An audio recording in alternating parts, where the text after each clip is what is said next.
I'm David Lloyd Glover, and art is my life. I've been an artist for the last 40 years. I've made my entire living working in the art field.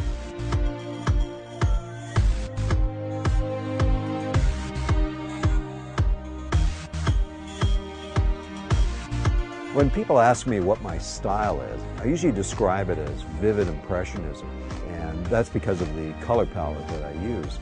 And it's not so much about, am I a landscape painter, a seascape painter, or am I a still life painter, representational painter? I paint all things. There is a Glover signature. Collectors tell me there's something they see in my work, regardless of the subject matter.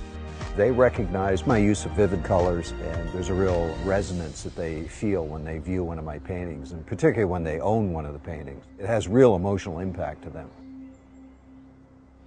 When I was about 4 years old, my father took me to his favorite movie, and he took me to see Disney's Fantasia. And that was a whole wide world emotional thing that happened to me. You know, being in a big movie theater, the big screen, and seeing this artwork come to life, I was completely knocked off kilter. And my father explained to me that those aren't real things. I thought that was a real world. He said, no, those are all drawings. It was that mind-blowing experience that my father took me to that started me on this track of having to create, and I was voracious. I was drawing on everything. So they were getting me big stacks of paper, and I was filling them up as fast as I could, drawing everything that I saw on television, like Buck Rogers, Gene Autry, Roy Rogers. I mean, I was just out of my mind. It started there, and it never stopped.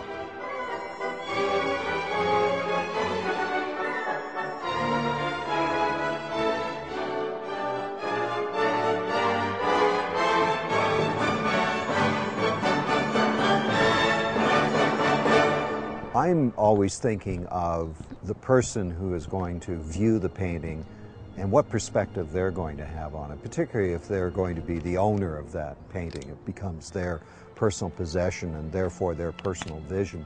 The passion isn't to entertain me. It's not about what I think or what I feel so much.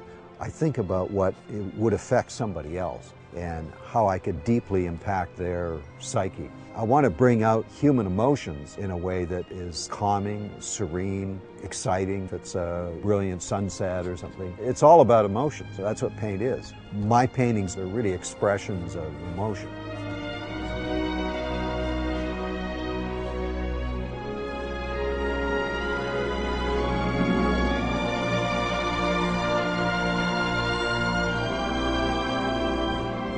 The moment that I realized I was gaining a reputation in art was when my Brentwood gallery was having an exhibition for me, and I walked into a very busy gallery full of people waiting to see me. I noticed that Olivia Newton-John was standing right in front of one of my paintings. I'm new to Los Angeles, and I'm going, wow, that's Olivia Newton-John. And we're just having a one-on-one conversation like I'm an equal to her. We live here in Los Angeles, and it's the entertainment capital of the world and certainly the creative center of the world. As a result of that, I've created a lot of paintings which celebrate the cultural history of Hollywood with famous icons of American pop culture.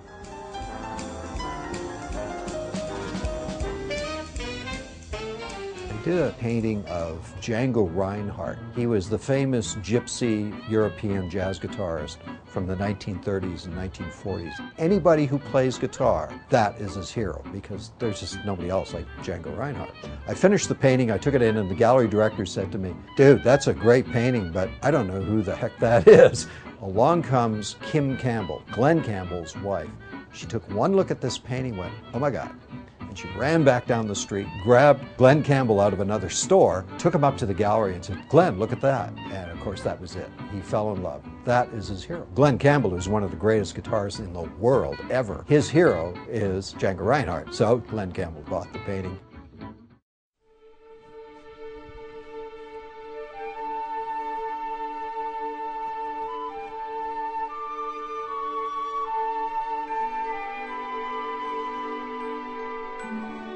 I've had a lot of artists that inspire me. I was at a show of Andrew Wyeth. When you see an Andrew Wyeth original painting, you realize he's really an artist's artist. They're wonderful compositions. His sense of light, of time and place are just outstanding, and it's very inspiring.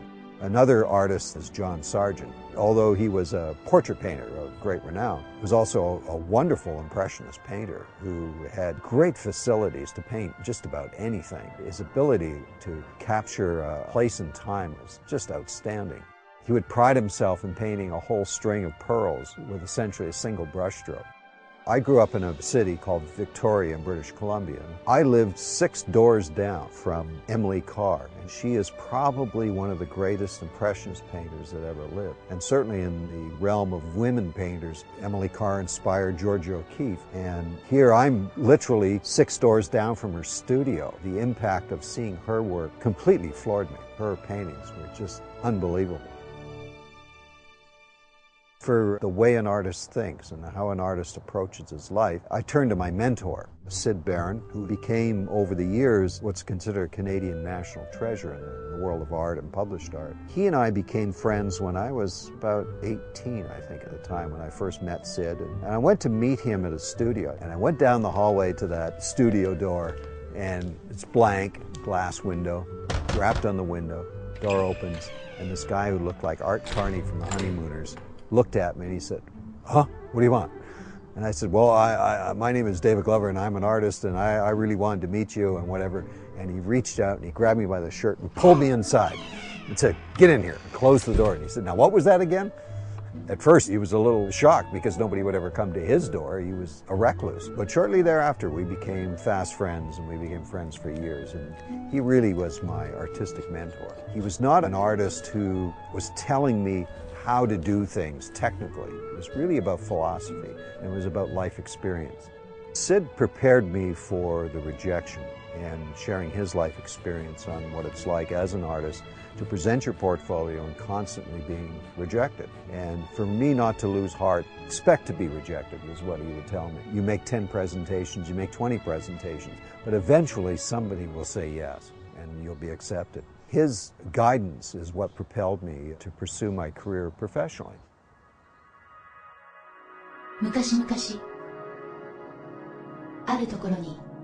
One of the most poignant moments early in my career was I was invited to Tokyo to have a one-man show with an art dealer there known as Art Brilliant. And Art Brilliant was, certainly at the time, the largest art dealer in the world.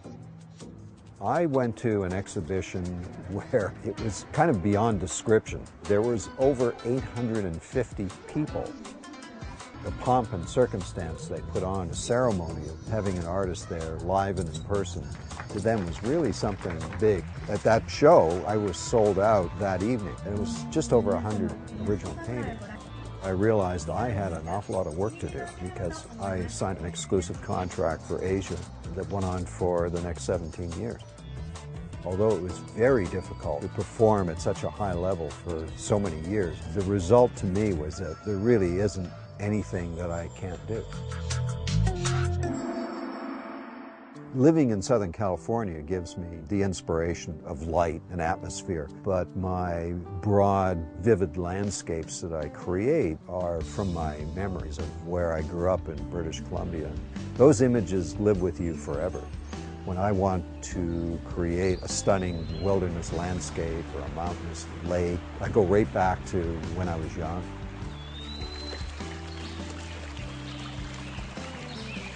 My studio is unique in that I have an eastern exposure. So in the morning I control my lighting through the shutters, and I'm able to direct the light onto the canvas area to essentially color correct because I can get a very clean color. As the day progresses, I move the shutters because the sun is rising above and then sets into the west. Even when the sun is setting, I get a specific style or type of light that comes in through the windows.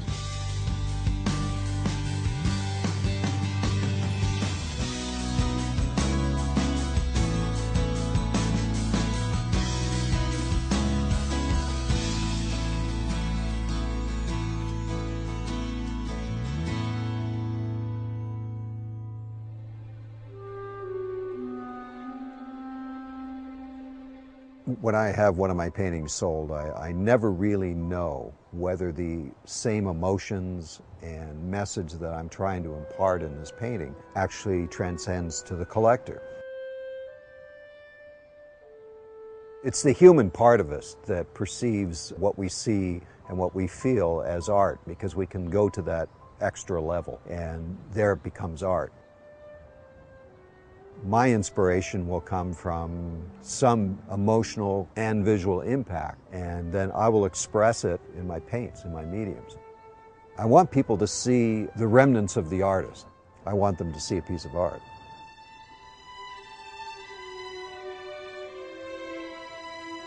I'm telling a story, either it's a narrative story by what you see going on in the scene, or it's strictly an emotional story. It's a response that you have to a particular light effect, a view down a country road, you imagine what's at the end of that road or where it's leading you to, or it's nostalgic. It reminds you of when you were growing up, or it reminds you of an important time in your life. Maybe it was your first romance. You were in a setting just like you see in this painting.